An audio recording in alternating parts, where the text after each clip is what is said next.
Alléluia. Alléluia.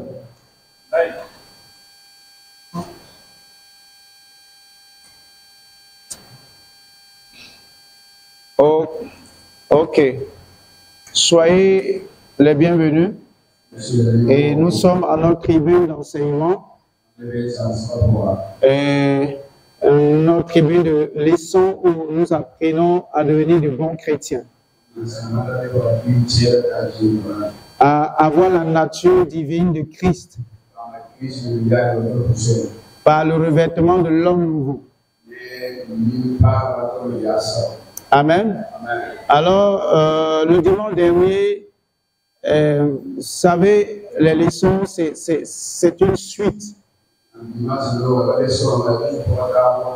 Nous parlions des réalités du royaume des cieux. Et nous sommes en train de voir depuis quelque temps les trouvailles, les différentes trouvailles dans le royaume. Lorsqu'on est dans un royaume, il faut savoir ce qu'on peut trouver et ce qu'on ne devrait pas trouver.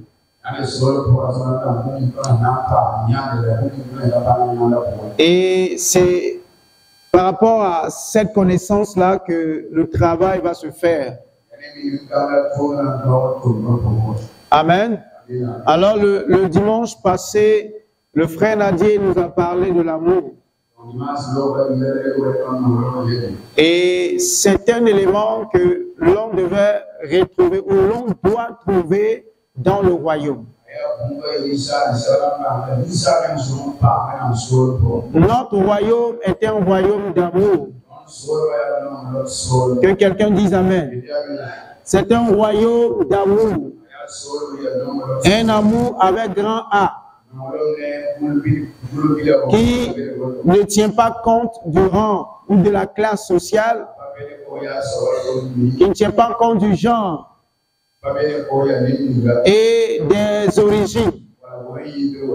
Mais l'amour que nous manifestons est cet amour-là qui vient de Dieu. Car la Bible dit que le Saint-Esprit a répandu dans notre cœur l'amour de Dieu. Et c'est ce que tout chrétien devrait pouvoir manifester. Amen. Et vous savez, c'est vrai qu'il dit que certains serpents ne sont pas venimeux. Et même pour reconnaître un serpent venimeux et un serpent qui n'est pas venimeux, bien aimé, toi-même, tu ne peux pas. C'est juste de petits éléments qui les différencient. Mais de toi et moi, nous savons que quand on parle de serpent, tout de suite, on sait que le serpent mord et il nous injecte son venin. Et ce venin-là, il est mortel si on ne te soigne pas. Amen. Donc, quand on voit un serpent, on sait que son rôle, c'est de mordre et de répandre le venin dans le corps. Donc, on ne peut pas voir un serpent et douter de sa capacité de mordre. Amen. C'est pareil pour le scorpion. Quand on voit un scorpion, tout de suite, on sait que le scorpion va piquer. Et on est déjà sur nos gardes. Tu ne vas pas dire non, ça c'est un scorpion gentil, il ne s'est pas piqué. Tu t'amuses, tu vas avoir des problèmes. Amen. Donc, que ce soit le serpent, que ce soit le scorpion, leur nature, c'est de piquer. Piquer, parce que le serpent, quand il mord souvent, c'est pour se défendre. Et il a dit que ce monde est comme une jungle. Et dans le monde, ce sont les plus forts qui écrasent les faibles. C'est pourquoi Jésus dit que dans le royaume, ceux qui sont élevés ou positionnés ne domineront pas sur les autres. Mais ça va être une relation fraternelle. d'amour. Que quelqu'un dise Amen. Donc, l'une des choses, ou la chose qu'on devrait retrouver dans le royaume, c'est l'amour. Et le premier élément, c'est l'amour. Et vous allez même voir que dans les différentes appellations des chrétiens, il y a une expression qui le montre si bien. Ce matin, nous allons essayer ensemble de donner les différentes appellations des enfants de Dieu. De ceux-là qui ont donné leur vie à Christ. Comment est-ce qu'on les appelle? Ceux qui ont donné leur vie à Jésus, comment est-ce qu'on les appelle? Ou comment est-ce qu'on s'appelle entre nous? Levez les mains pour vous répondre. Oui, la sœur Germaine. Les frères en Christ. Donc quand on dit frère, il y a déjà la fraternité.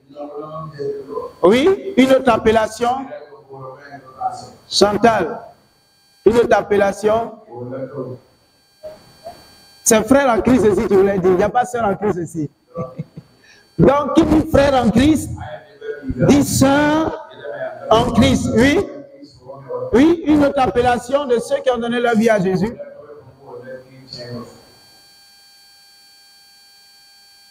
C'est quoi, vous êtes perdu ce matin? Oui, maman. Les bien-aimés du Seigneur. Amen. Oui, les bien-aimés du Seigneur. Ils sont aussi appelés les bien-aimés du Seigneur. Oui, une autre appellation. Mais ça me surprend, hein?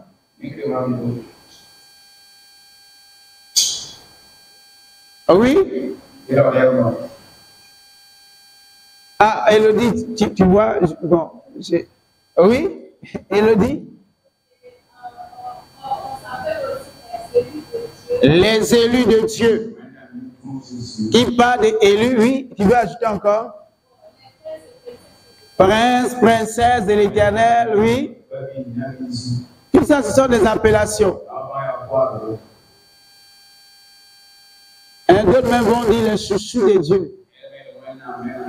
Amen. Il y a les fils de Dieu. Il y a tellement d'appellations. Mais ce matin, l'appellation qui montre vraiment que nous sommes, il y a en nous le dépôt de l'amour, c'est l'expression bien-aimé. Alléluia. L'expression bien-aimé. C'est une expression qu'on ne retrouve plus aujourd'hui. Hein, aujourd'hui, tu vois ta soeur, tu lui dis Rigobentine. Alors qu'avant, les chrétiens aimaient bien s'appeler ma soeur bien-aimée, ou mon frère bien-aimé, ou bien-aimé de Dieu. Mais aujourd'hui, ce sont des expressions qui ont tendance à disparaître du milieu chrétien. Parce que aimer même se cherche dans la maison de Dieu. Comme on le dit. Aimer son prochain là, se cherche dans la maison de Dieu. Alors qu'avant, quand bien-aimé, comment vas-tu? Et il y a une autre expression aussi que les chrétiens aimaient. Sans plus tarder, nous allons élever la voix. Sans plus tarder, nous allons élever la voix pour remercier le Seigneur. Mais aujourd'hui, ce sont des expressions qui ont disparu.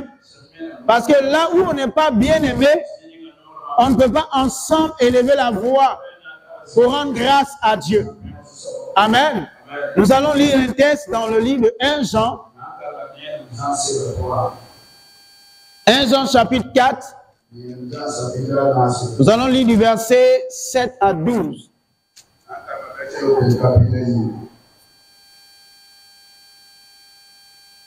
Quelqu'un me suit ce matin? Et je prie que cette expression revienne parmi nous. Quand tu vois ton frère ou ta soeur, que tu puisses lui dire bien-aimé. Et quand tu dis bien-aimé, tu vois même qu'il y a de l'amour. Bien-aimé de Dieu. Ou mon bien-aimé frère, Ma bien-aimée sœur, que Dieu te bénisse. Amen. Nous lisons 1 Jean chapitre 4. Nous allons lire du verset 7 au verset 12. Bien-aimés, aimons-nous les uns les autres, car l'amour est de Dieu. Et quiconque aime est né de Dieu et connaît Dieu. Celui qui n'aime pas n'a pas connu Dieu, car Dieu est amour. L'amour de Dieu a été manifesté envers nous en ce que Dieu a envoyé son Fils unique dans le monde afin que nous vivions par lui.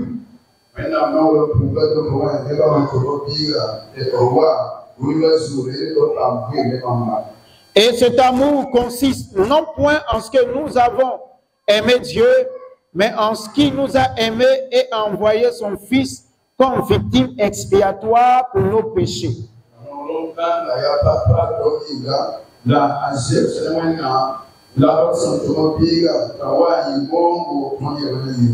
Bien-aimés, si Dieu nous a ainsi aimés, nous devons aussi nous aimer les uns les autres.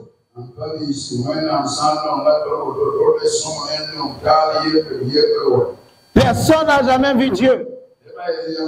Si nous nous aimons les uns les autres, Dieu demeure en nous et son amour est parfait en nous. Amen. Donc vous voyez que l'expression bien-aimé ressort, apparaît dans les propos de l'apôtre Jean. Il dit que c'est Dieu nous a aimés. Et l'amour de Dieu n'a pas consisté seulement en paroles. Mais l'amour de Dieu a consisté à envoyer son Fils mourir pour nous. Et c'est dans ce cadre-là que l'Église existe, que toi et moi nous existons. Et c'est en Jésus que nous vivons. Amen. Et donc l'amour, ce n'est pas seulement en parole, mais l'amour se démontre dans les actes. Que quelqu'un dise Amen. Donc lorsque nous sommes des bien-aimés, le mot bien, l'appellation bien-aimé, on dit que Dieu nous a aimés. Il nous aime. Et si nous, pour que tu sois là, il a fallu que Dieu t'aime. Pour que je sois là, il a fallu que Dieu m'aime. Mais si c'est l'amour de Dieu envers chacun d'entre nous qui nous a regroupés en ce lieu, donc nous sommes des êtres aimés.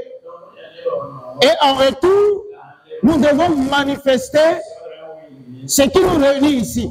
C'est l'amour de Dieu, pas autre chose. Est-ce que quelqu'un peut dire Amen? Quand regardez par exemple en prison, c'est vrai qu'en prison, il y a des gens qui sont enfermés injustement. Mais il y a des prisons, par exemple, aux États-Unis, ce sont des prisons de grands criminels. Et on appelle ces prisons des prisons de haute sécurité. Ce qui réunit les individus là-bas, c'est leurs actes. Leurs actes très dangereux. Ce sont des criminels de haut niveau. Donc, vous allez voir que dans la prison, ils sont là-bas, mais il n'y a pas d'amour. Ils s'entretuent, ils se bagarrent, et c'est ça qui le fait. Mais nous qui sommes aimés de Dieu, et qui sommes là parce que Dieu nous a aimés, et nous a ouvert les yeux, nous a montré qu'on était perdus, et par grâce, nous a réunis. La chose qu'on devrait démontrer, mieux démontrer entre nous, c'est l'amour de Dieu. L'amour envers son prochain. Amen. Ce que le poisson sait faire, c'est nager. Est-ce que le chrétien devrait savoir bien faire? C'est aimer Dieu et aimer son prochain. Parce que ce qui nous réunit ici, c'est ça. C'est l'amour de Dieu. Tu as découvert que tu étais égaré, Dieu t'a aimé et tu as décidé, lui-même a décidé de t'ajouter à son peuple, à son assemblée. Et lorsque tu viens là, tu dois manifester l'amour de Dieu. Parce qu'on a tellement parlé d'amour de Dieu que c'est devenu banal. Aime ton prochain comme toi-même est devenu banal. On ne sait plus comment aimer. Même à l'église, on ne sait plus comment aimer. On ne sait plus comment se tenir avec son frère. Parce que, mine de rien, l'église, au lieu que ce soit des personnes aimées, c'est plutôt des personnes qui se sentent en insécurité, qui sont là. Et quand un tel esprit se développe dans une assemblée, ou même dans la vie d'un chrétien, c'est difficile de pouvoir aimer son prochain, d'aimer l'autre. Amen. Tu es un bien-aimé. Je suis un bien-aimé. Nous sommes des bien-aimés. Alors, ce que nous devons faire, c'est d'aimer notre prochain et donc nous aimer les uns les autres. Et l'amour, ce n'est pas seulement dans la bouche, mais c'est en posant des actes vrais. Que quelqu'un dise Amen. Tu ne peux pas dire je t'aime et me dire tu m'aimes et derrière moi passer faire quelque chose qui me détruit. Est-ce que c'est de l'amour? Non, c'est de l'hypocrisie. Et vous allez voir que là où il y a souvent de l'ignorance, les hypocrites sont beaucoup aimés. Parce que l'hypocrite, il se fait passer pour quelqu'un d'aimable, alors qu'il a des armes cachées avec lesquelles il fait très mal. Et souvent quand tu as mal, tu ne sais même pas qui t'a fait ce mal, parce que le mal il est là. Tu apprends un jour que voici ce qui se raconte et tu as mal. Et en même temps, c'est une information qui est relâchée.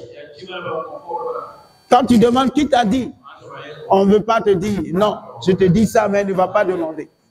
Je te dis ça, mais ne demande pas. Ça, ce n'est pas de l'amour.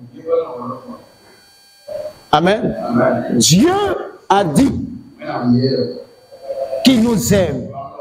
Et son amour a consisté à donner Jésus. Jésus est mort pour effacer nos péchés.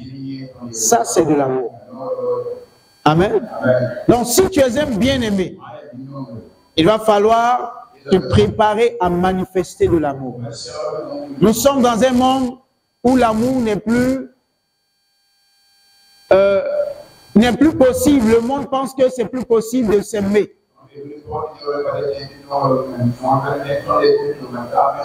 Mais nous avons un Dieu, le Dieu d'amour. Que quelqu'un dise Amen. C'est pourquoi nous ne devons pas suivre ce monde. La Bible dit que celui qui est ami du monde est ennemi de Dieu. Parce que Dieu sait que celui qui aime le monde pensera comme le monde, agira comme le monde, fera comme le monde. Alors ne peut pas marcher comme Dieu le veut. Mais celui qui marche selon la parole de Dieu sera opposé à la pensée du monde, opposé à la tradition, opposé aux coutumes et aligné avec la volonté de Dieu. Amen. Amen. Et c'est ce que Dieu nous demande. Nous aimer les uns les autres. C'est un impératif. C'est une obligation. Tu as obligation de m'aimer. J'ai obligation de t'aimer. Je ne sais pas si tu comprends mon message ce matin. Souvent, le monde dit, tu n'es pas obligé de m'aimer, mais tu me dois du respect. Mais moi, je dis ce matin, nous, enfants de Dieu, nous avons obligation de nous aimer les uns les autres. Je ne sais pas, est-ce que tu comprends mon message ce matin? Est-ce que tu comprends mon message? Nous avons obligation de nous aimer. Nous allons prendre 1 Corinthiens chapitre 10.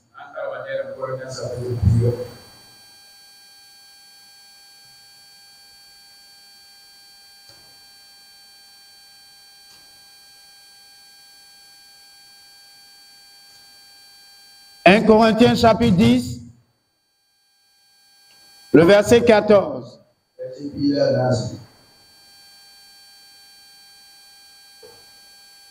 Amen. Regardez encore, la Bible dit, c'est pourquoi mes bien-aimés, fuyez l'idolâtrie. Amen. C'est pourquoi mes bien-aimés, fuyez l'idolâtrie.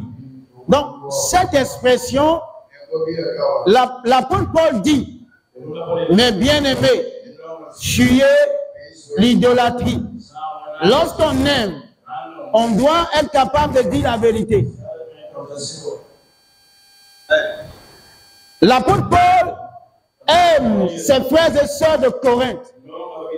Mais ce qu'il a constaté, c'est que ses bien-aimés de cette contrée-là étaient attachés à l'idolâtrie. Donc il a dit, je vous aime mes frères, mais vous devez fuir l'idolâtrie. L'amour ne consiste pas tout le temps à caresser dans le sens, comme on le dit, des poils, mais à dire la vérité. Car la Bible dit, c'est la vérité qui rend libre. Donc quand tu aimes, tu dois être capable de dire la vérité. Et c'est très important. Mais bien-aimés, nous sommes les bien-aimés de Dieu.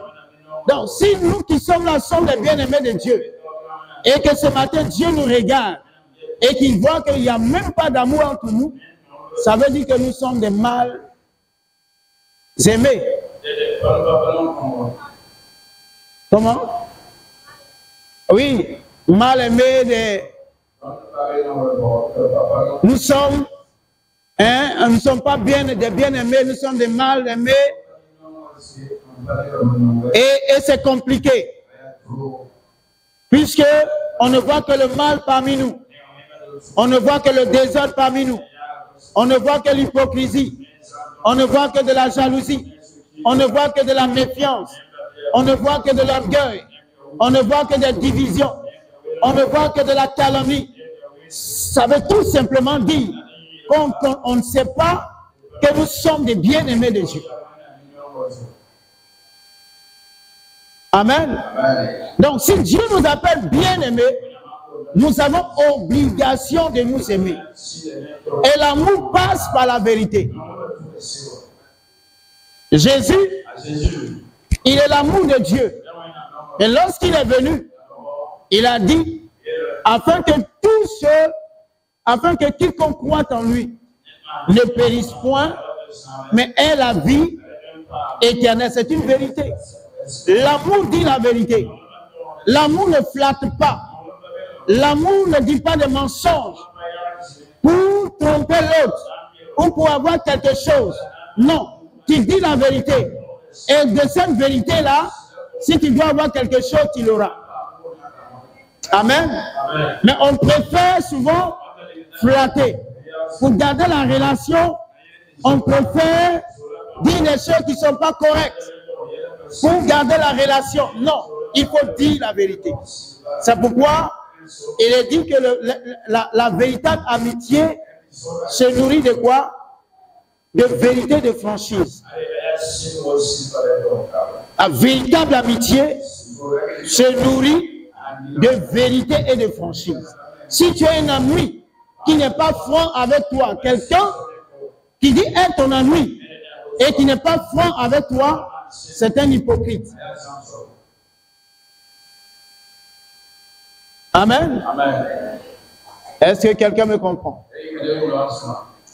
Ok, 2 Corinthiens 7.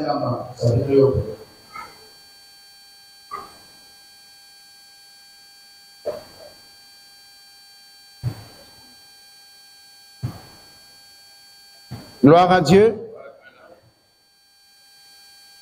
La Bible dit, ayant donc de telles promesses, bien-aimés, purifions-nous de toute souillure de la chair et de l'esprit, en achevant notre sanctification dans la crainte de... Ok. Donc, voici, ayant donc de telles promesses. Donc, ceux qui sont aimés de Dieu ont des promesses. Amen. Les bien-aimés de Dieu ont des promesses. Et regardez ce qu'il dit. C'est pas parce que tu es un bien-aimé de Dieu qu'on doit te laisser vivre n'importe comment. Regardez ce que la Bible dit. Il dit bien-aimé. Il dit ayant donc de telles promesses, bien-aimé, purifions-nous de toute souillure de la chair. C'est pas parce que je t'aime que je ne dois pas te dire de te purifier. C'est pas parce que je t'aime ou bien tu es un bien-aimé de Dieu qu'on ne doit pas te dire sors de tel péché. Tu es un bien-aimé de Dieu, mais tu peux te retrouver dominé par un péché.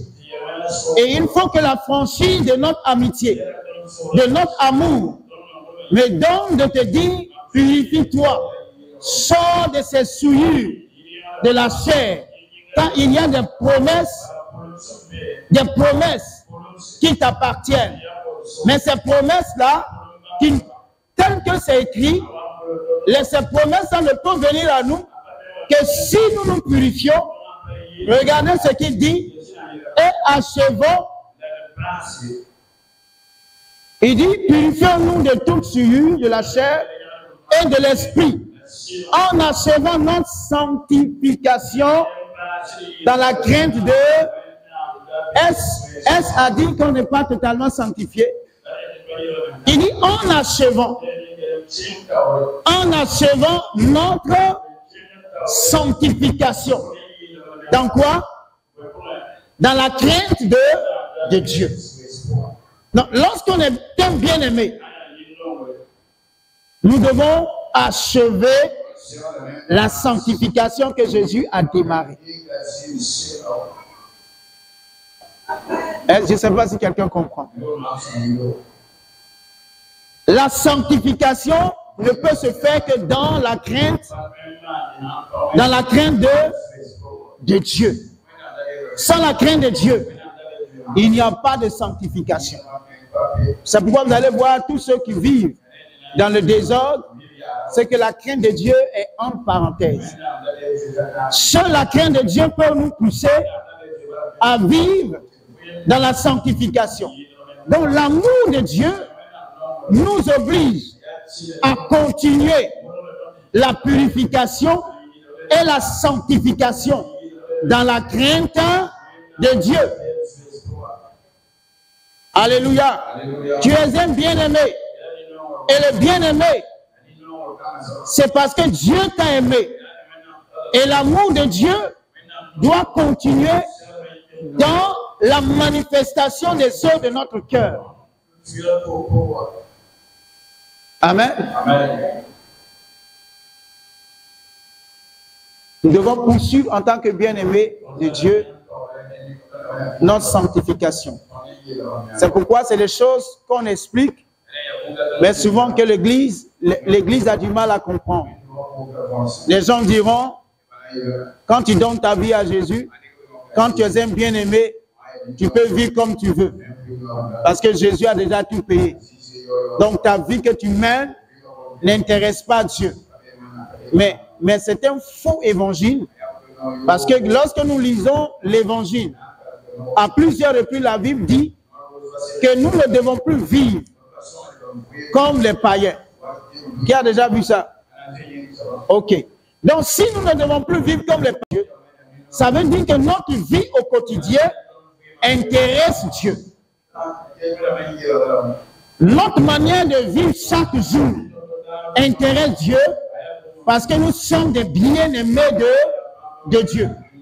Et chacun devrait, oui, tel que Dieu nous a aimés, chacun à son tour doit démontrer cet amour-là envers son prochain. Dieu m'a aimé et en retour, moi aussi je démontre cet amour à l'endroit de mon frère ou de ma soeur. C'est pourquoi, même que Dieu nous pardonne, l'amour nous oblige à pardonner. Quelqu'un n'a pas dit Amen.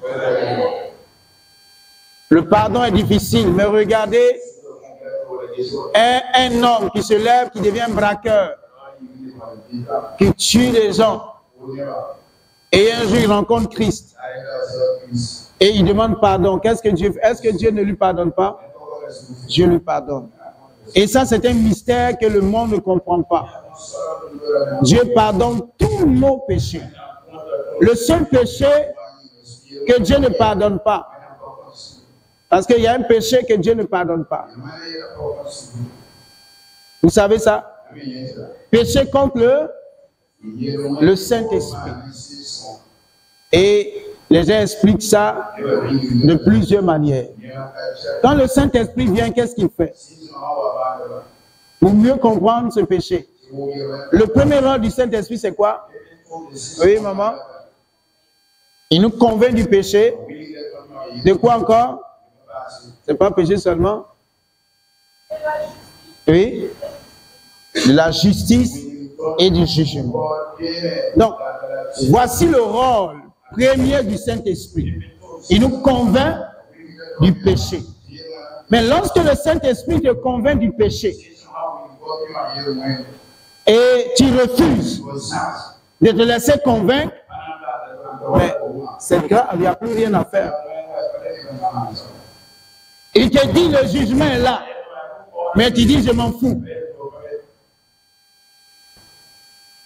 Il te dit par Jésus tu peux être justifié. Tu dis je m'emballe, mais il n'y a plus rien à faire pour toi. Donc le péché qui est impardonnable, c'est refuser de se laisser convaincre par le Saint-Esprit. Amen. Et le dimanche dernier, dans notre prédication, nous avons parlé de la prière efficace. Nous avons brossé un peu. Ce qui empêche la prière d'être efficace, c'est le péché. Et il fallait s'en séparer. Par la grâce de Dieu, nous allons parler de cet aspect-là dans la prédication aujourd'hui, qui sera fait sous forme d'enseignement. Donc, lorsque le bien-aimé, même quand tu es un bien-aimé, tu ne te laisses pas convaincre, tu ne parachèves pas la sanctification que Dieu a démarré dans ta vie, c'est compliqué. Amen.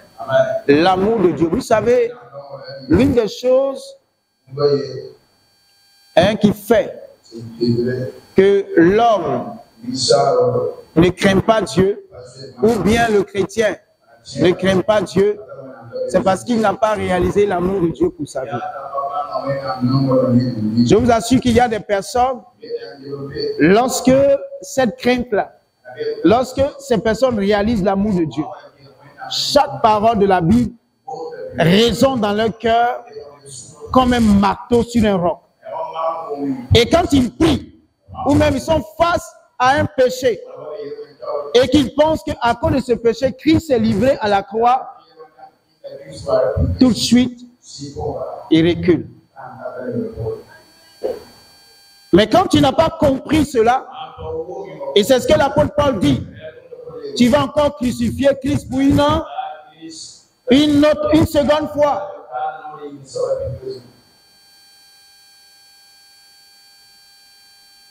Ce matin, Église, la chose qui doit paraître au milieu de nous doit être l'amour. Et les autres là, ça va venir après. Parce que dans le flux même de l'esprit, vous allez voir que l'amour, de l'amour, tous les autres qui viennent là, ça sort de l'amour. Que ce soit la joie, que ce soit la paix, que ce soit quoi?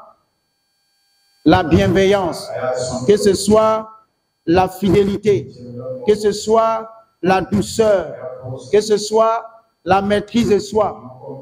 Tout ça découle de l'amour. Amen. Si quelqu'un ne t'aime pas, la personne ne pourra pas être patiente vis-à-vis de toi. Regardez ceux qui ont les enfants. Regardez les caprices des enfants. Non, c'est une image que je prends. Les parents peuvent comprendre. Souvent, l'enfant est tellement capricieux, il te traverse même l'idée de le fesser. Mais l'amour fait que tu es patient. Qui a déjà expérimenté ça? Les mamans, les parents, levez la main. Ah. Les enfants agacent. Mais quand tu as l'amour de l'enfant, tu lui dis, il ne faut plus faire popo sur toi.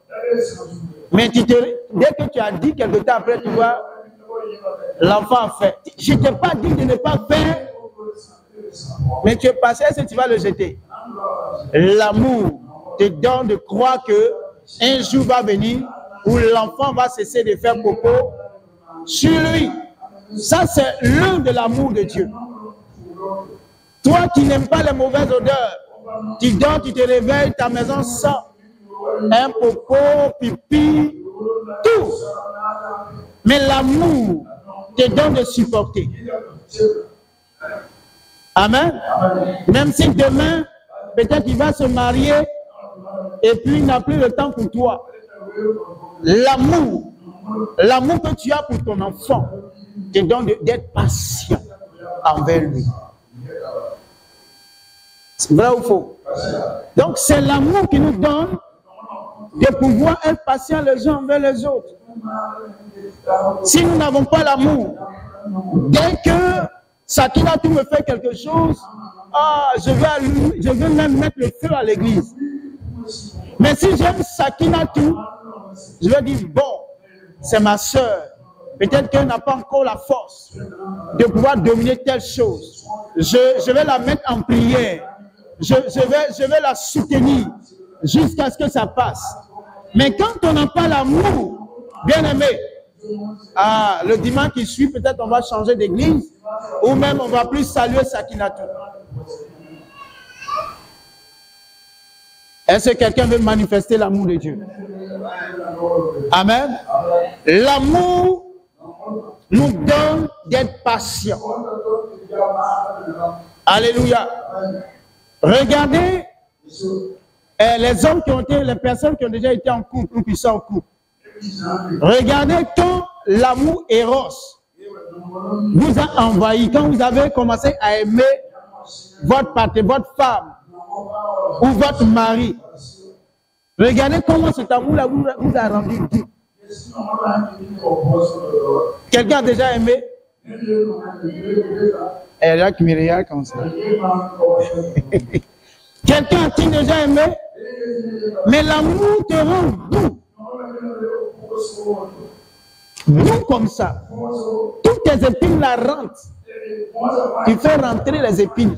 Quand on te touche là, tu es doux même. C'est l'amour qui fait ça. Est-ce qu'on peut acclamer le Seigneur?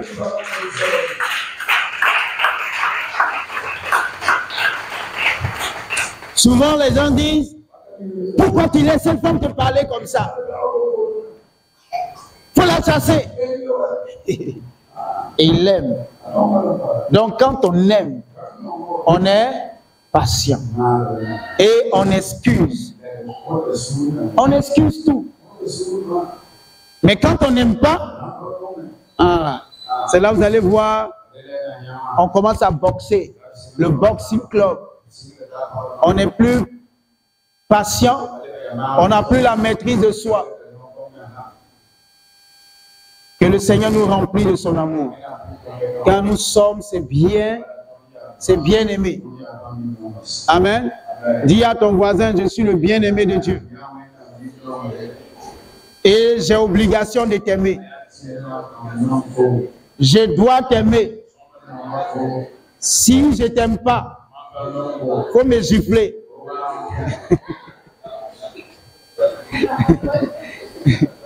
Ok, il t'a dit ça, non? Donc, il t'a donné le droit. Désormais, si tu vois qu'il ne t'aime pas, tu le zippes. Et puis, si tu te demandes qu'est-ce qu'il y a, tu lui dis, tu as obligation de m'aimer. Amen. Si tu as obligation de... Acclame le Seigneur pour toi. Amen. Est-ce qu'il y a une question ce matin?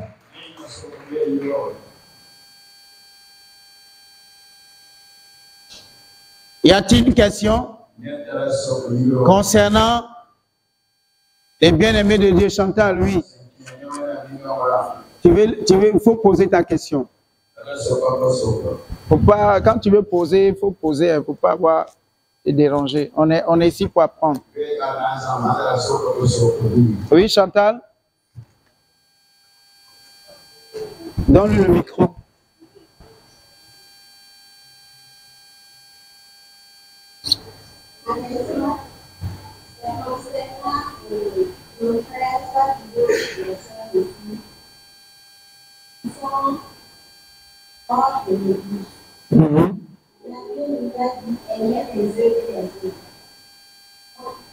Il peut avoir que les frères et les sœurs ne sont pas à l'église. Les aiment, et les frères ne peuvent pas se donner tout le reste de parce que quand on ne sait pas comment on les faire. Ok. D'accord. C'est-à-dire, toi, tu les aimes, mais eux, ils ne t'aiment pas. C'est ça? Ok. Est-ce que toi aussi, tu dois les aimer? Ça veut dire que je dis que c'est une motivation de les aimer. Oui. Merci. On se pose la question à savoir qui ne les aime pas. Eux, ils peuvent pas les guider. Mais maintenant, parce qu'il y a Dieu peut les guider à elle. Est-ce que Dieu peut te gifler? Ok. Donc, je ne sais pas si j'ai bien compris la question de la sœur. On a des frères à l'église dans la foi et on a aussi des frères biologiques qui ne sont pas chrétiens. Est-ce que tu les aimes et eux, ils ne t'aiment pas? Tu sais, Chantal, l'amour, là, si on en parle, c'est parce que même à l'église, c'est difficile.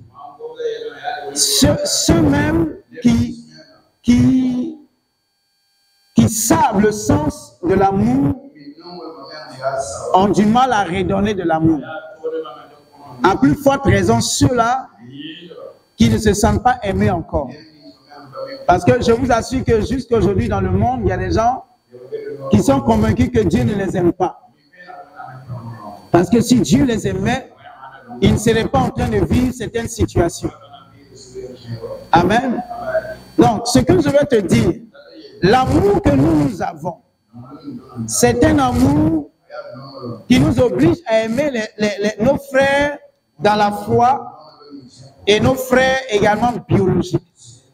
C'est-à-dire, dans la foi comme pas dans la foi. L'amour n'a pas de religion. C'est pourquoi Jésus n'est pas une religion. Amen. Donc, tu vois quelqu'un qui est musulman, tu dois l'aimer. Tu comprends?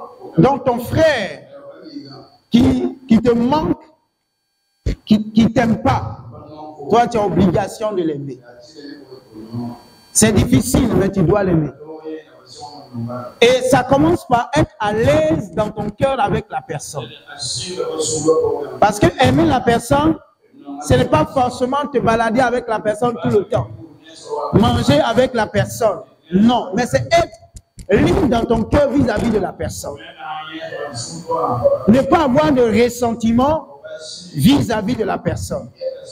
Et quand la personne est dans une difficulté et que tu peux aider, Tu le fais avec joie.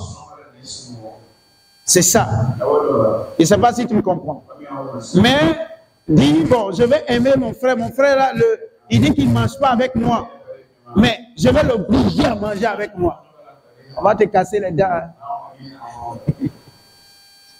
Tu le laisses, mais ton cœur est libre. Tu l'aimes. Tu n'as rien, tu n'as pas de mauvaise pensée à son encontre. Je ne sais pas si je me fais comprendre. Sinon, on ne peut pas se balader avec tout le monde, parler avec tout le monde, être d'accord avec tout le monde. Mais nous avons obligation d'être en paix avec tout le monde et d'aimer tout le monde dans notre cœur. Amen. Amen. Je ne sais pas si j'ai répondu à ta question. C'est bon? Tu dois aimer les gens du dehors. Et c'est pour illustrer cela même que Jésus a raconté la parabole du bon samaritain.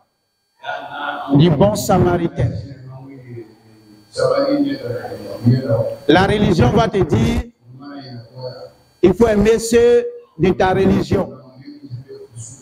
Et ne fais rien avec ceux qui ne sont pas de ta religion. Mais ceux qui sont de Christ aiment tout le monde. Amen.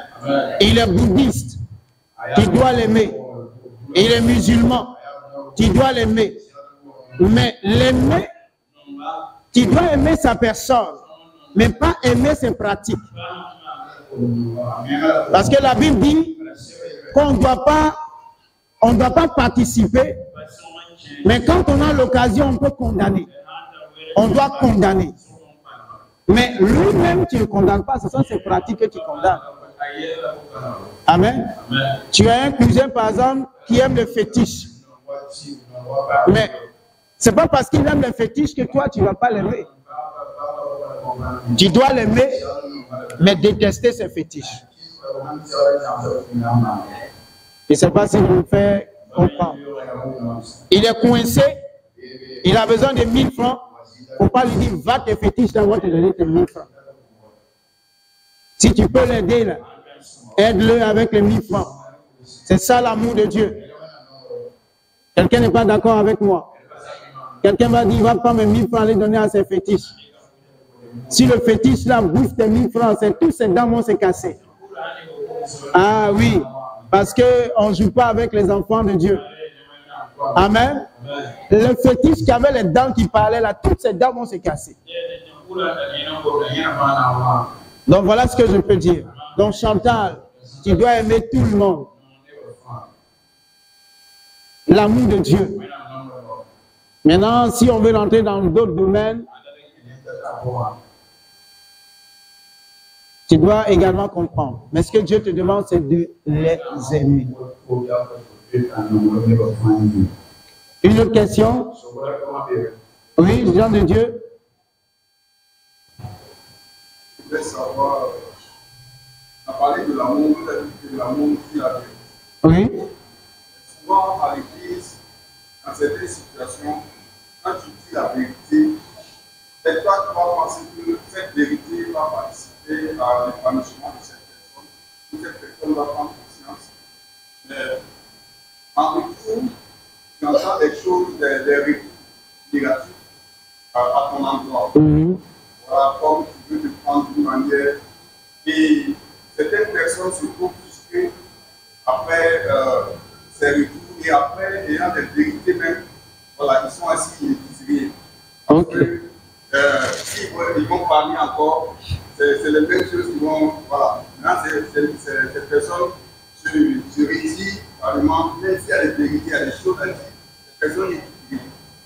Avec ces personnes, comment. Ok, comment réagir, c'est ça? L'église. Il y a, d'accord, c'est. Oui. Désiré? À sa question, d'accord?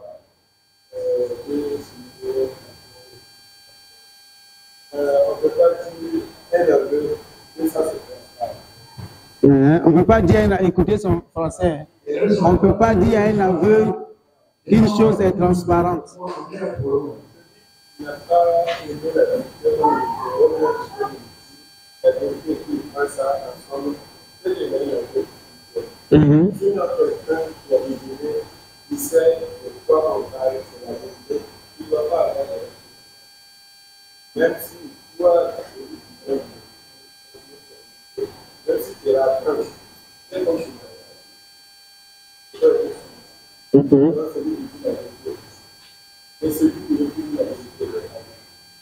Celui qui refuse la vérité est aveugle. Voici ce que Désiré dit. On peut pas tout avoir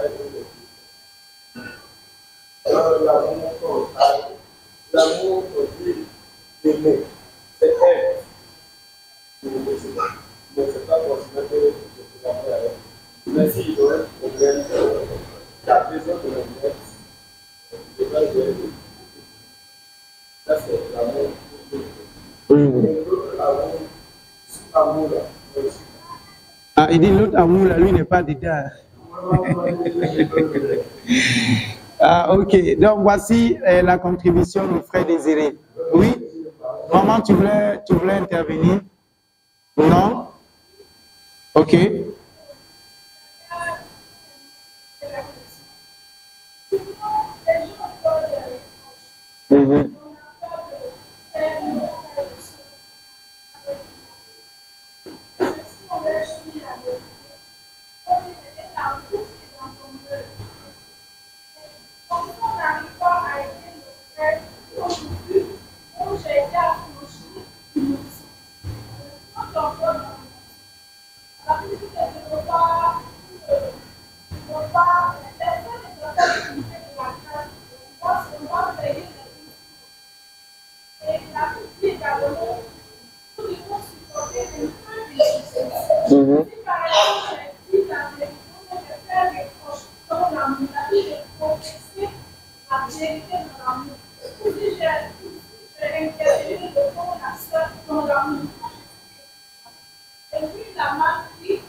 Ok.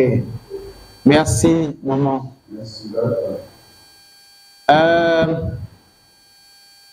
Donc, voici ce que Jean de Dieu dit. Je pense que c'est des situations souvent qu'on vit, que les assemblés vivent.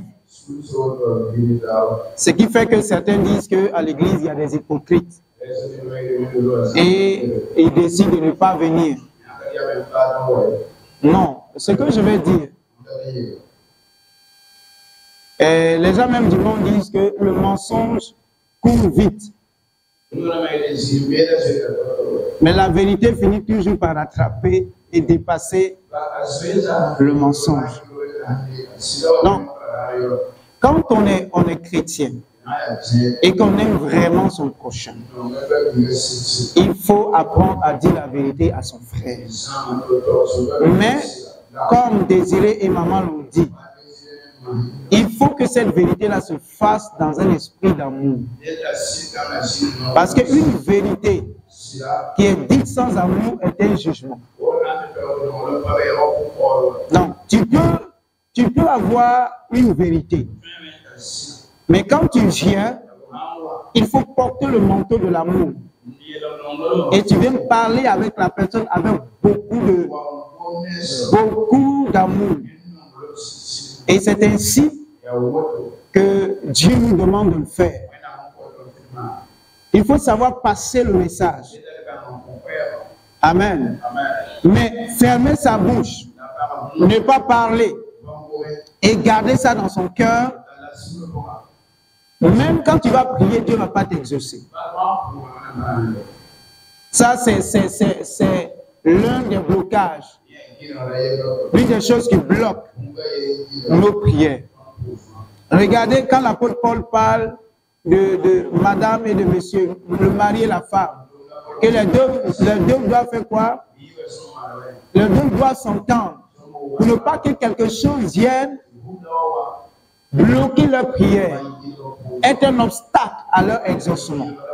Donc, alors que la Bible prend beaucoup le mariage pour illustrer la vie de l'Église.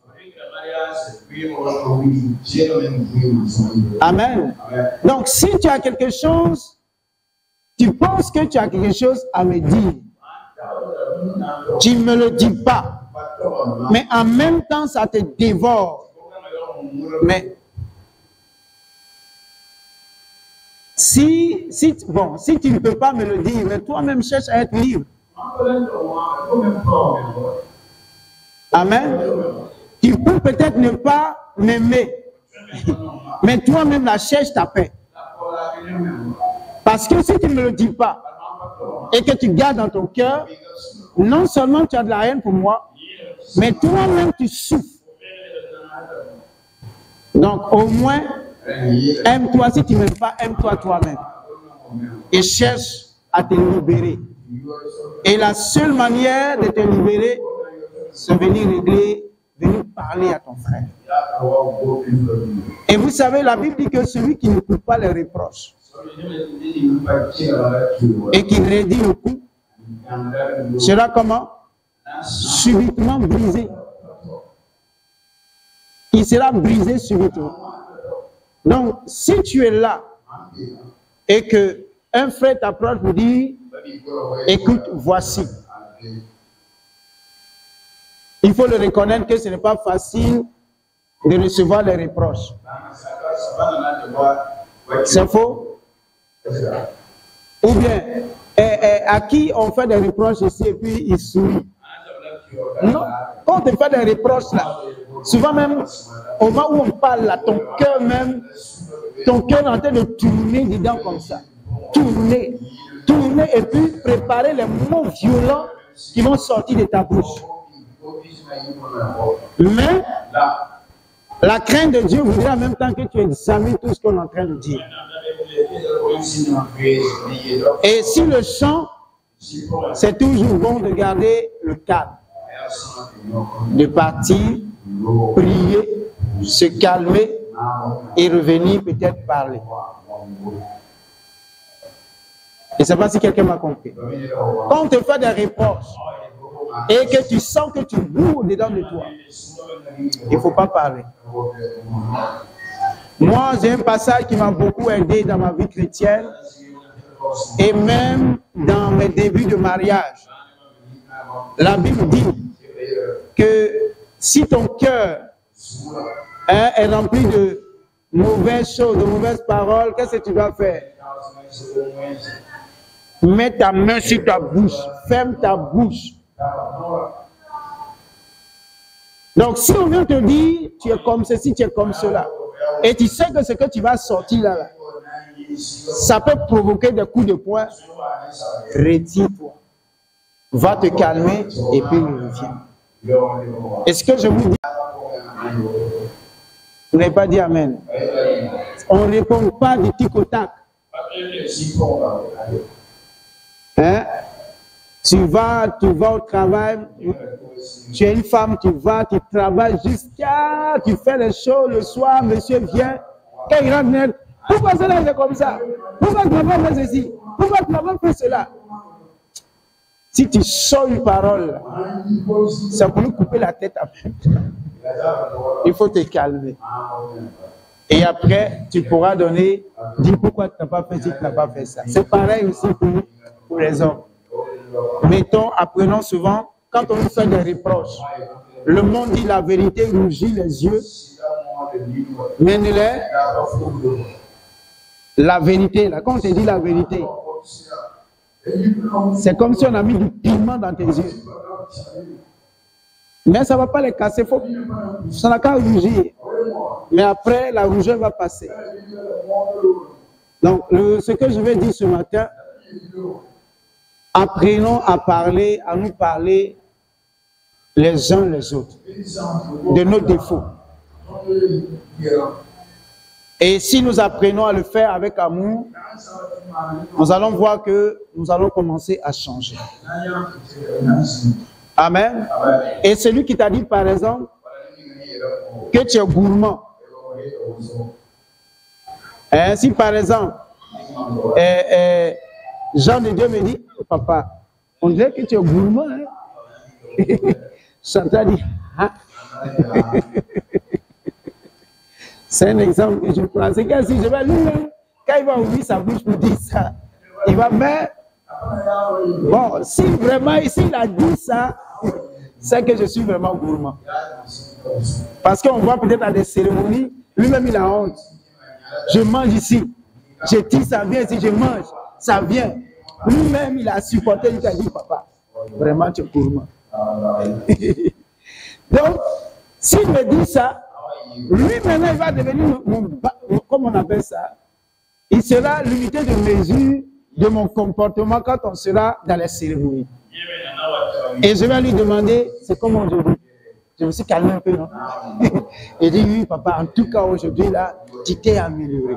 C'est ce qu'on appelle veiller les yeux sur. C'est bon parce que je suis pasteur, j'ai un gros défaut, il va me dire, je vais l'attraper, on va couper sa tête. C'est vrai que ça va me choquer. Mais quand je vais me retirer, je dis, mais l'enfant là, il est courageux. Il m'a dit ça, puis je commence maintenant à regarder. On était au mariage, il y a eu le mariage de Nadia, moi-même je le connais. J'ai mangé 2 poulets, il y avait porc au fût, j'ai mangé, il y avait des brochettes, j'ai mangé 20, il y avait quoi encore, j'ai mangé, ouais, c'est que le petit a dit, c'est vrai. Et je commence à mettre de l'ordre. Amen. C'est comme ça. Et moi-même, ça va m'aider. Est-ce que tu peux acclamer le Seigneur? Ok.